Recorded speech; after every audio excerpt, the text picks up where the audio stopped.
Hello viewers, আসসালামু আলাইকুম। আজকে আমি ভাজা বেগুন দিয়ে ইলিশ মাছ রান্না করার রেসিপিটা তোমাদের সাথে শেয়ার করব। এটা আমার মায়ের কাছ থেকে আমি শিখেছি। আমার মনে আছে ছোটোবেলায় আমার বাবা যখন বেঁচে ছিল, আমার বাবা তখন অনেক বড় বড় ইলিশ মাছ আনতো, আর এখনকার ইলিশ মাছ তো অনেক ছোটো ছোটো। তো চলো প্রথমেই বেগুন ভেজে নেই। এই দেখো, বেগুনগুলো আমি কিন্তু খুব সুন্দর করে ভেজে নিয়েছি। এই বেগুন ভাজাটা কিন্তু খাওয়াও যাবে ইচ্ছা করলে। যাই হোক, এই ভাজা বেগুন দিয়েই আজকে আমার রান্না। এই দেখো, আমার কিন্তু সবগুলো বেগুন ভাজা হয়ে গেছে। এখানে প্রায় 1.5 কেজির মতো বেগুন আছে। ভিডিও কি দিব তোমাদেরকে? এই যে দেখো, আমি মশলা কষাই ফেলছি, অথচ ওই ভিডিওটা আমার করতেই মনে নাই। ওইদিকে বাচ্চাদের পড়াইতে হয়, এদিকে রান্না করতে হয়। এটা কালকের জন্য আমার রান্নাটা। সকালবেলা যেহেতু বাচ্চার স্কুল আছে, আমি রাত্রে অর্ধেক রান্না প্রায় শেষ করে রাখি। তো মশলা কষাতে কষাতে আমার মনেই নেই যে আমি ভিডিওটা তোমাদেরকে দিব। যাই হোক, মশলা কষানোর যে প্রসেস, এটা আমার মনে হয় তোমরা সবাই জানো। প্রথমেই হালকা করে পেঁয়াজ বাদামি কালার করে নিয়েছি, তারপরে এখানে হলুদ, লবণ আর মরিচের গুঁড়া দিয়ে দিয়েছি। ইলিশ মাছ রান্না করতে আমি এর চেয়ে বেশি উপকরণ ব্যবহার করি না। আমার কিন্তু মশলা কষানো হয়ে গেছে। যেহেতু বেগুনটা আমি ভেজে নিয়েছি আর মাছটা কাঁচা অবস্থায় দিব,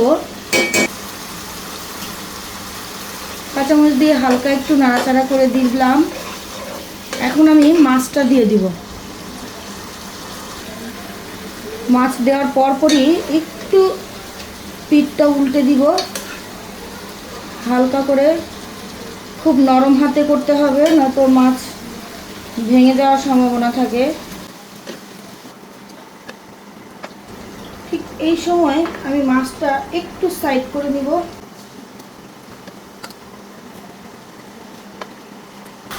মাছগুলো আমি সব উঠিয়ে আলাদা করে নিয়েছি। তারপরে আমি ভাজা বেগুনগুলো এখন এর মধ্যে দিয়ে দেব।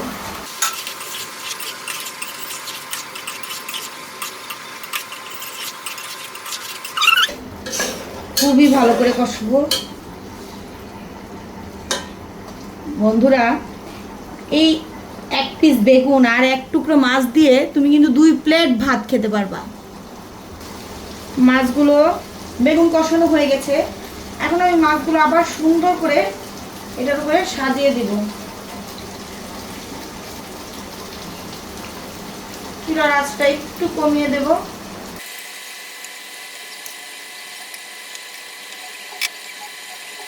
যে গাবলাটাতে মাছ উঠিয়ে রেখেছিলাম, ওইটা ধুয়ে সামান্য একটু পানি দিয়ে দিব, খুবই সামান্য। একটু ঢাকা দিয়ে দিব, চারদিক থেকে যেন ঝোলটা সরে আসে। এখন চুলার আঁচটা একটু বাড়িয়ে দেব।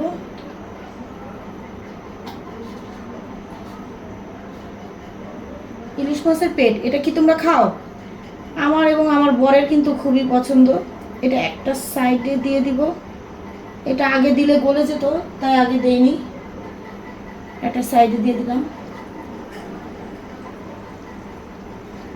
সময় আমি হালকা করে একটু ঢেকে দিব 5 মিনিটের জন্য। ঢাকনা খুলে দেখবো এখন এটার কি অবস্থা।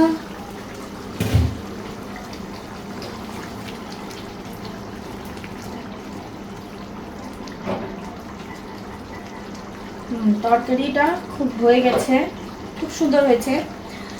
আর যেহেতু আমি সকালে এটা আবার গরম করব, তাই এখন আর শুকাবো না। এখন সকালে গরম করতে সমস্যা হয়ে যাবে।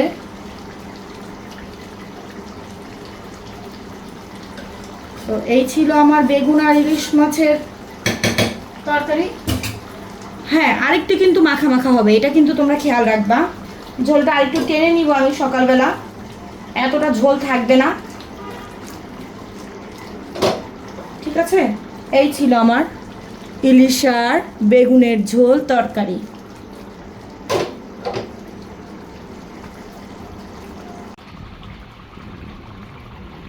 এইভাবে তোমরা বেগুন আর ইলিশ মাছ এইভাবে মাখা মাখা করে রান্না করে খাবা। আর আমাকে অবশ্যই কমেন্টস বক্সে জানাবা কেমন লাগলো তোমাদের কাছে আমার এই বেগুন ইলিশ মাছের তরকারিটা। আজ এখানে রাখছি। আল্লাহ হাফেজ।